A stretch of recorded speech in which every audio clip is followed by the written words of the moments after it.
짜장면의 역사에 대해서 살펴보기 위해서는 먼저 동아시아 국가들의 개항에 대해서 살펴볼 필요가 있습니다. 동아시아 각국의 개항을 살펴보게 되면 맨 처음에 개항을 한 것은 중국이었습니다. 중국은 1840년 아편전쟁을 치른 이후에 1842년에 개항을 하게 됩니다. 그래서 영국과 난징조약을 체결하게 되죠. 그리고 개항을 합니다. 일본은 1854년에 개항을 합니다. 이 미국의 페리 제독이 와서 강제로 개항을 요구하게 되죠. 그래서 1858년에 미국과 미일 수호 통상 조약을 체결합니다. 한국은 1876년에 개항을 하게 됩니다. 일본과 강화도 조약을 체결하면서 개항을 하게 되죠. 자, 이렇게 개항의 시기는 좀 차이가 있습니다만은 동아시아 국가들은 각 지역에 이 개항을 하게 됩니다. 그래서 중국이 맨 먼저 개항을 했을 때 중국은 맨 처음에 광동성, 광저우, 하남구를 개항했었다가 그 다음에 난징 조약 이후에 상하이, 닝포, 푸저우, 샤먼 그리고 홍콩 등등을 개항하게 됩니다. 일본 같은 경우에는 개항을 한 이후에 하코다테, 니가타 그리고 가나가와, 시모다, 효고, 나가사키 등을 개항했고요. 그리고 우리나라는 인천, 목포, 부산, 원산항을 개항을 하게 됩니다. 자, 우리가 지하철 1호선 인천역에서 내리게 되면 그 바로 맞은편에 인천시 북성동에 차이나타운이 나옵니다. 인천 차이나타운을 딱 보시게 되면 중화가 이렇게 돼 있고 멋진 페루, 중국식의 문이죠. 예, 페루가 있습니다. 여기 들어가시게 되면 차이나타운이 나오게 됩니다. 이 차이나타운 안에 들어가면 공화춘이라고 하는 그 중국 음식점이 하나 있습니다. 예. 이 공화춘이라고 하는 음식점은 짜장면과 밀접한 연관을 가지고 있다고 합니다. 그래서 1905년에 화교였던 우희광, 이분은 그 산동성 출신입니다. 산동성 출신의 중국인인 우희광 씨가 인천에 오게 됩니다. 그래서 인천에서 음식점과 호텔을 겸한 산동회관을 개업을 했다고 합니다. 그래서 짜장면의 역사가 시작이 되었다라고 설명을 하고 있습니다. 우희광 씨는 산동성의 된장인 면장을 국수에 비벼 먹는 짜장면을 식사로 판매를 했다고 합니다. 그리고 우희광 씨는 이 산동회관을 1911년 10월 중국에서 신해혁명이 일어나고 중국 최초의 공화국인 중화민국이 수립되자 감격을 했고, 그래서 공화국의 봄이라는 그런 뜻으로 1912년에 공화춘이라고 자신이 경영하던 그 업체 이름을 바꿨다고 합니다. 그래서 바로 이 1905년을 기념해서 2005년 10월 7일부터 10월 9일까지 인천 중구 제8부두에 인접한 차이나타운에서 짜장면 탄생 100주년 대축제를 개최합니다. 이 축제에서 짜장면이 탄생한 최초의 중국 음식점이 공화춘이다 라고 하게 됩니다. 왜냐하면 공화춘의 전신이었던 산동회관이 1905년에 개점했기 때문에 이 해를 짜장면 탄생의 원년이다 라고 한 거죠. 지금 이 장면은 1954년 인하대학교 입학식 모습입니다. 인하대학교는 하와이 교포들의 성금으로 만들어진 학교입니다. 하와이 교포들은 우리나라의 거의 최초의 해외 이민자들입니다. 하와이 교포들은 하와이의 사탕수수 농장 등에서 고생을 하면서 돈을 벌었고, 그 돈을 독립운동 자금으로 그 상하이 임시정부라든가 이런 곳에 기탁을 합니다. 그런 하와이 교포들이 성금을 내서 그 인천시로부터 교지를 기증받고 이렇게 해서 인천의 인하대학교가 1954년에 설립됩니다. 인하대학교를 설립한 하와이 교포들은 인하대학교 개교 이듬해인 1955년 10월 26일에 인하대학교를 방문하고 공화춘에서 식사를 하게 됩니다. 1950년대 공화춘은 인천의 대표적인 음식점이었습니다. 이 사진은 1955년 10월 26일에 공화춘에서 식사를 하고 있는 하와이 교포분들의 모습입니다. 자, 이 공화춘은 1905년에 인천 청나라조개의 중국 식당에서 처음 짜장면이 만들어졌다라고 해서 원조 짜장면집으로 알려졌습니다. 여기 보이는 이 간판은 옛날 공화춘의 간판입니다. 이 공화춘이 있었던 이 건물은 나중에 근대문화유산으로 지정이 됩니다. 근대문화유산 246호로 지정이 됐고 지금 현재는 짜장면 박물관으로 개장을 했습니다. 인천 중구에서는 1905년에 이렇게 짜장면을 최초로 만든 중국 음식점 공화춘이 있었던 그 자리에 공화춘 건물을 매입해 가지고 65억 원을 드립니다. 그래서 짜장면 박물관을 건립하게 됩니다. 그래서 2012년에 완공이 됩니다. 자, 그런데 이 공화춘에 대해서 의문을 제기하는 그런 사람들이 있었습니다.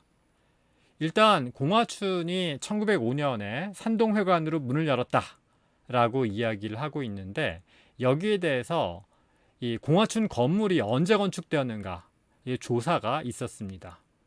한양대학교 건축학과 동아시아 건축역사연구실에서 조사를 했습니다. 그리고 조사 보고서를 2007년도에 내게 됩니다. 그리고 공화춘이 건축된 시점은 1905년이 아니라 1907년경일 것으로 추정했습니다. 왜 이렇게 추정했을까요? 한양대 건축학과는 공화춘 건물에 사용된 목재들의 나이테 연대를 측정합니다.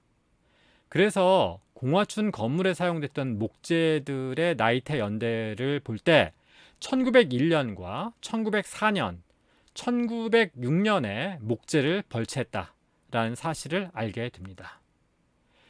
따라서 공화춘 건축에 사용된 나무들은 1901년부터 1907년 사이에 벌목된 것이라고 할 수가 있겠습니다.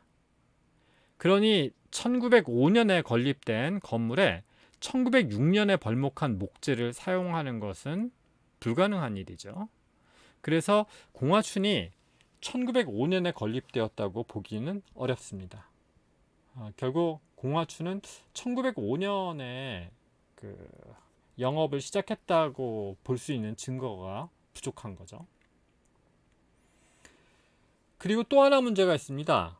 1907년에 공화춘 건물이 건축되었다고 하더라도 이 건물이 공화춘 음식점으로 사용되었다는 증거는 없습니다. 이 건물은 청나라의 상인회관의 건물로 건축되었다고 하는데, 이 공화춘이 건물 관리대장에 정식으로 등록된 해는 지금 현재 남아있는 기록으로는 대한민국 정부가 수립된 1948년입니다. 물론 그 이전에도 건물은 있었겠죠. 왜냐하면 사용된 목재가 되게 1907년까지 벌목을 한 것이었기 때문에 그 언저리에 이 건물이 만들어진 건 사실인 것 같습니다. 그런데 이 건물이 나중에는 공화춘 건물이긴 했는데 초기부터 공화춘으로 사용이 됐는지 여기에 대한 증거는 없습니다. 자, 그런데 1914년에 공화춘 주식 증서가 있습니다. 중국인들은 어떤 장사를 할 때 여러 사람이 자금을 모아서 같이 공동 투자를 해서 회사를 만들거나 기업을 경영하는 그런 경우가 많습니다. 그래서 이 공화춘 주식 증서를 보게 되면은 여러 사람이 투자를 해가지고 민국 3년은 1914년입니다. 이 5월에 주식을 발행을 한 것을 알 수가 있습니다. 그러니까 1914년에 공화춘이라는 게 생긴 건 맞는 거죠. 그리고 공화춘 회계장부도 나왔습니다. 만년열의장이라고 하는 회계장부인데요. 1914년부터 1949년까지 공화춘의 회계를 담고 있습니다. 이걸 볼 때 공화춘이라고 하는 이 기업은 1914년에는 확실히 생겼던 것 같습니다. 그리고 이 공화춘은 1917년에 청관, 그러니까 차이나타운의 번화가에 건물을 공동으로 매입합니다. 그런데 이 매입한 위치가 현재의 공화춘의 위치인 설린동 38번지가 아니었습니다. 이게 1917년 건물 매매 계약서입니다. 이걸 볼 때 확실히 이 공화춘이 1917년에 건물을 매매를 했던 것을 알 수가 있습니다. 그러니까 뭔가 사업을 한 건데, 근데 문제는 이 건물 매매를 했던 이 위치가 지금 현재 공화춘이 있는 그 자리가 아니에요.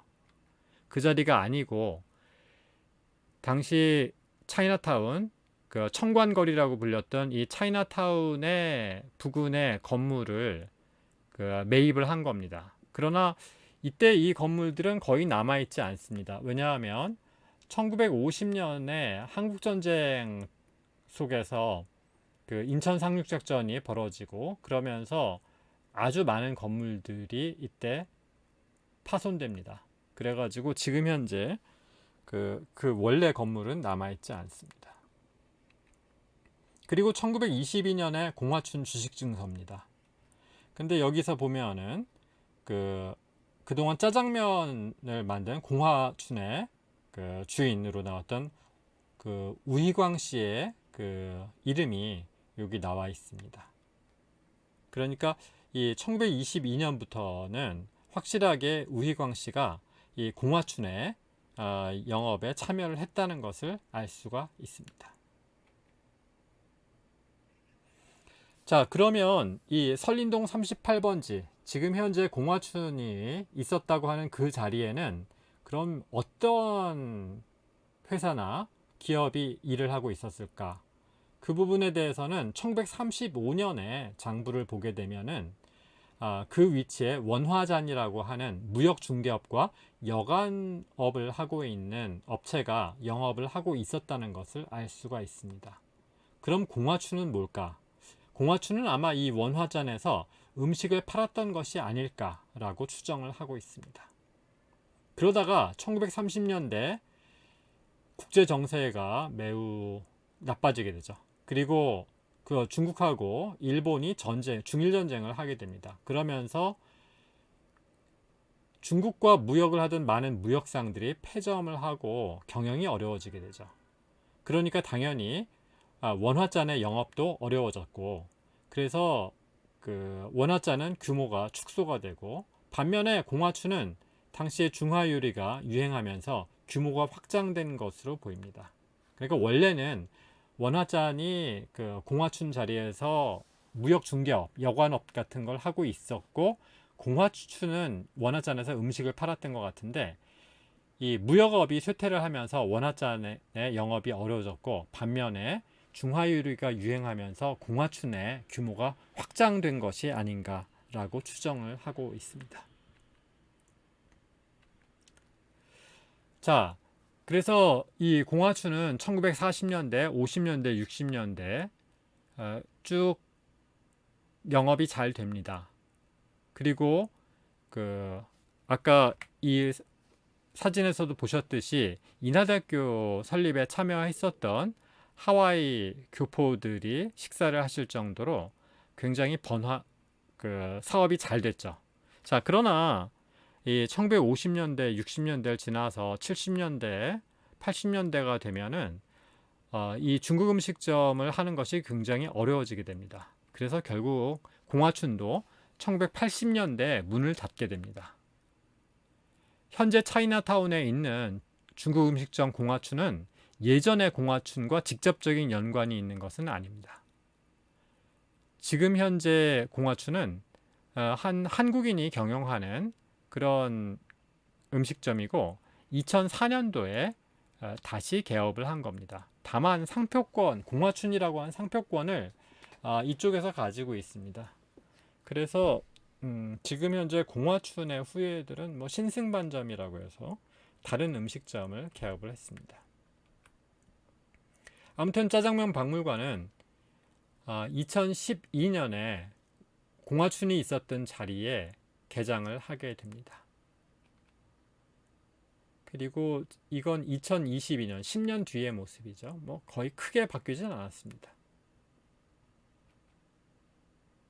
이게 2012년 짜장면 박물관의 모습입니다. 여기서 보시게 되면 특징적인 건 짜장면 박물관 해놓고 여기에 그 배달통, 철가방을 들고 있는 그 아저씨가 이렇게 배달을 하는 모습을 보여주고 있습니다. 그런데 이런 모습에 대해서 당시 좀 논란이 있었습니다. 왜냐하면 이 짜장면 박물관을 만들 때 그 당시 인천의 화교 사회에서는 상당히 반발을 하게 됩니다. 왜냐하면 당시 화교들의 입장에서는 자신들의 그 거의 100년에 걸친 한국 화교의 역사가 짜장면의 역사로 기록이 되는 것에 대해서 불만을 가지고 있었습니다. 왜냐하면 많은 중국인 화교들이 한국에서 짜장면을 만들어서 생계를 꾸려 나가야 됐던 것은 어쩔 수 없는 측면들이 있었습니다. 과거에 무역업을 했거나 그 여러 가지 그 더 많은 사업들을 했는데 그런 사업들이 되게 그 대한민국 정부가 수립된 이후에 여러 가지 화교들에 대한 규제를 하게 되고 그래서 어쩔 수 없이 음식점, 작은 규모의 음식점, 그래서 짜장면을 파는 작은 규모의 음식점밖에 할 수 없도록 한국에서 규제를 했기 때문에 자신들이 짜장면을 만들어 팔게 된 건데 그런 짜장면으로 자신들의 역사가 기록되는 것에 대해서 불만을 가지고 있었고요. 그리고 저 배달통을 철가방이라고 부르죠. 그래서 철가방이라고 부르는 건 일종의 비하를 하는 그런 의도가 좀 있는 건데 그래서 자신들이 약간 비하를 당하고 어쩔 수 없이 만들었던 저 짜장면과 저 배달통, 철가방이라 불리는 배달통의 역사로 자신들의 과거가 기억되는 것에 대해서 상당한 불만을 가지고 있었습니다. 예, 그래서 2022년도에 이 짜장면 박물관에는 그 배달통, 그 철가방이라고 하는 배달통을 들고 가는 그 사람의 모습은 없어졌죠.